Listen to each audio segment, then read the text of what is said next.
Taurus, this is your December 2015 video with me, Lada from Astrolada.com, for everyone who have their sun, moon or ascendant in Taurus, and you can find out what your ascendant and moon sign is because everyone knows their sun sign from the birth chart calculator. I'm putting a link for it here. Click there, fill in your details. You need to know your time and place of birth to get right the ascendant and moon sign, and go to the planetary detail table. You can find there the ascendant, write the degree of your ascendant and of your moon as well if you have time to, and listen to that prediction. If your ascendant is in Virgo, listen to Virgo as well, or if your moon is in, happens to be in Taurus, listen to Taurus, and listen also to the specific degrees, because sometimes I mention specific degrees, and when I mention specific degrees there is definitely a big impact and you will feel whatever it's happening, definitely.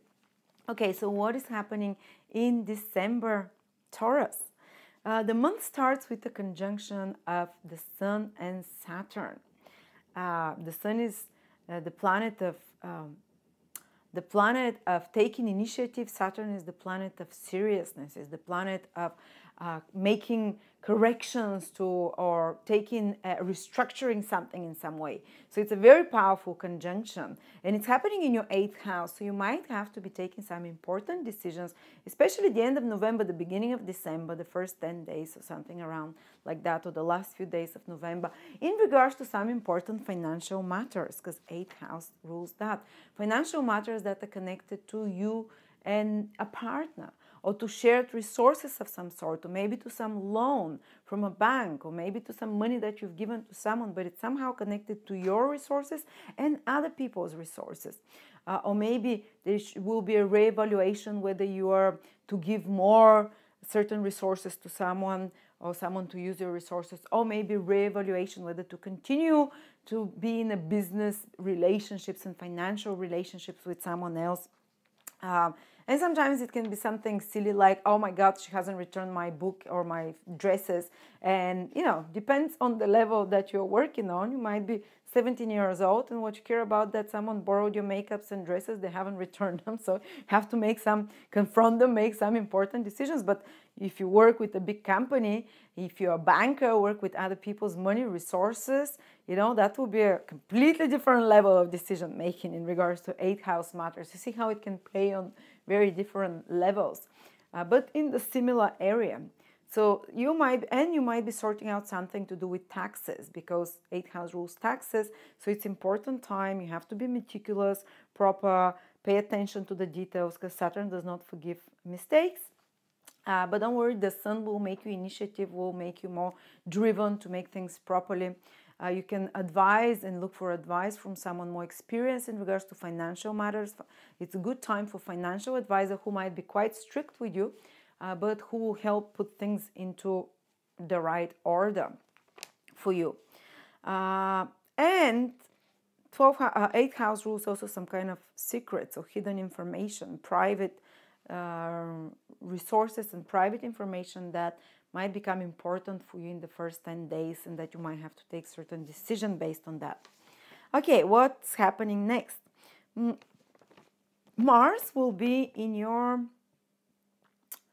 6th house, which is a good place for the whole of December for Mars. And 6th house is all about fixing problems. It's not a good thing doing, but we need to sometimes fix problems. And when Mars is in your 6th house, Taurus, that's the ideal time. And the next time Mars will be in your 6th house will be in 2.5 years. So you have a short chance now for about a month, a big part of November and all of December, to fix certain problems.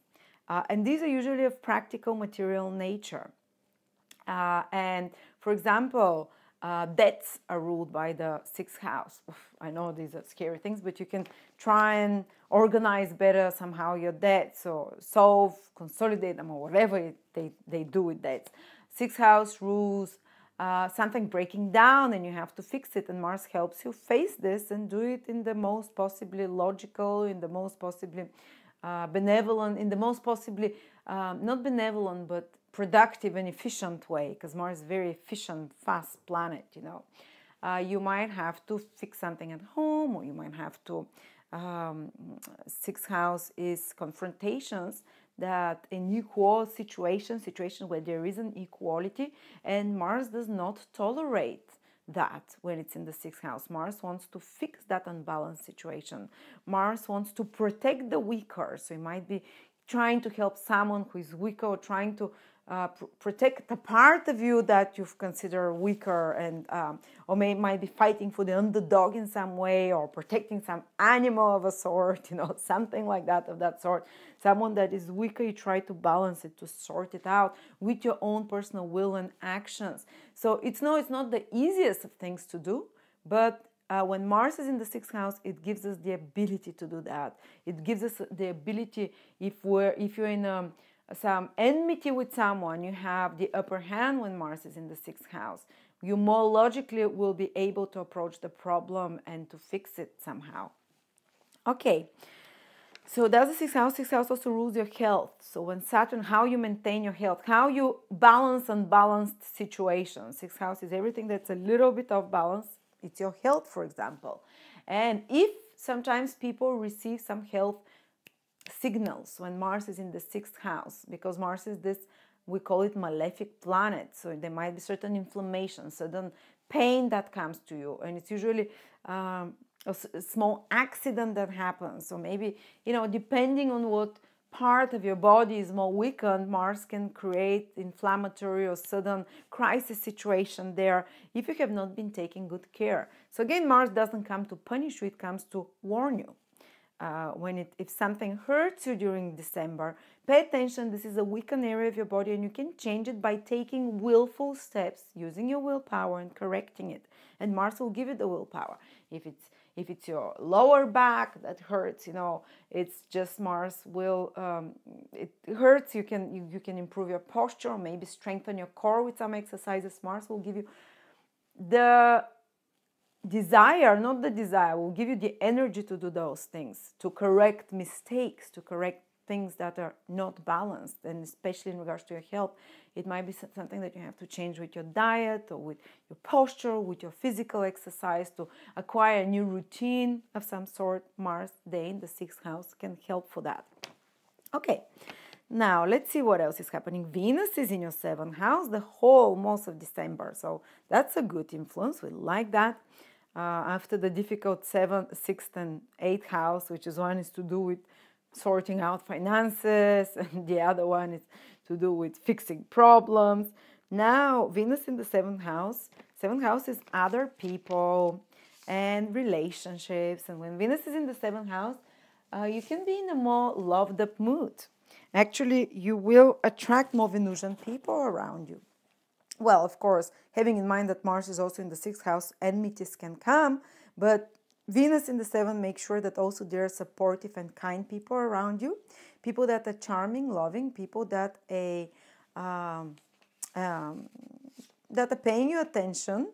And because Venus rules you as well, you yourself go into the 7th house in a sense. So it means that you're much more interested in relationships, much more interested in cooperating with others in December. And that's your best strategy for December, because most of the planets are situated on the western horizon of your chart. The 8th, the 6th, and the 7th houses, which are the area which is known as other people. So the strategy for December for you, Taurus, is cooperate with others. Try not to do things fully on your own. If you need help, ask for help, because you can, receive. And if possible, others, it's as if others have more influence about what is happening. But it's okay, because, it's not always on one's shoulders to do everything alone. So because others have the ball somehow more in their hands, it's good for you to cooperate with them rather than to, go against them. For Aries, the situation is similar, because they have a lot of the planets also in that area of relationships. And for you as well, but you attract more pleasant people. You can go on a few nice dates, because Venus in the 7th house, Venus transits your 7th house every year. And other things can indicate whether this time Venus transits your house, you're going to meet the one. But there is a bigger chance than normal when Venus is in the 7th house to have pleasant experiences in relationships, to improve a relationship in some way. And because Mars helps you straighten out problems. If there is a problem or enmity with someone, Venus can help you be more diplomatic and sort this out, just like Mars is helping for that. And it can be good as well for if you're working with clients, people one-to-one. This is the 7th house. Venus there shows that you would attract more likable, agreeable clients, that you'll be more, you'll feel more supported, and you'll give more support to such people as well.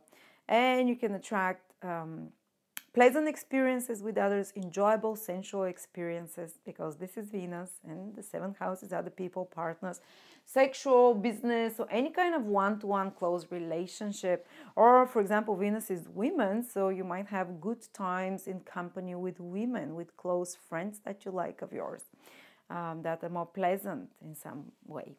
Okay, so these are the good things. Let's see, Taurus. Jupiter is supporting you. Jupiter is supporting you in a very good way, but only specific Tauruses, those who have their moon or ascendant or sun from around 20 to around 24 degrees. Jupiter will help them, which means that their sun is, and that they're born 20 to 24. What is that? From around the 11th of May to around the 15th of May, plus minus a day. From 11th to 15th, maybe even sometimes 16th or the 10th, you will have the most supportive aspect from Jupiter. And when Jupiter aspects, and these are specific degrees, as I said, I told you the days that you're born from, or the ascendant or moon, if you have it from 20 to 24 degrees, doors will open for you, and Jupiter is moving forward, so new opportunities are coming to you. You have to embrace those new insights, new inspiration. You feel more confident, you feel more energized. Jupiter is the most benefic planet. It does not energize you in a nervous way. It energizes you confidently. It energizes you by giving you faith and optimism, and by opening doors. Actually, now, if you're born around those days or degrees, when you try and open doors, they would open with ease, and they would present you with opportunities that can develop over the next 7-8 months, because after that, Jupiter again will aspect those degrees later on in 2016. So you have an opportunity to consolidate, to strengthen those new opportunities that come. So now is your time to get really initiative. The things that come to you, to be very open. If you're born around those days and those degrees, open your mind and accept what it comes, because these are the rare moments when the universe sends us very, and this happens rarely, that Jupiter aspects your sign and those degrees in particular. And these are the moments when opportunities come to us from divine blessings, when God blesses us. For example, if you've been working hard on a project, now you can start seeing the results of it. If you've been looking for a job and you're born around those days, you can find a job. You can get a promotion. Someone can open doors for you. You can, if it's the moon or ascendant, something more to do with your personal life and your path in life, maybe you can find a good property. The moon is property. Something good can happen in regards to your family, in regards to women in your life, which is the moon, in regards to the ascendant, which is overall your path in life, you know. So basically, opportunities, good things are more likely to happen for those Tauruses born around those days. So thank you very much, Taurus. That's what I see for you. Hope I was able to help you. And yeah, I'll see you next month. Subscribe to my channel, or if you'd like, you have personal readings with amazing astrologers. I have Vedic and Western on my website, astrolada.com. And I will see you next year.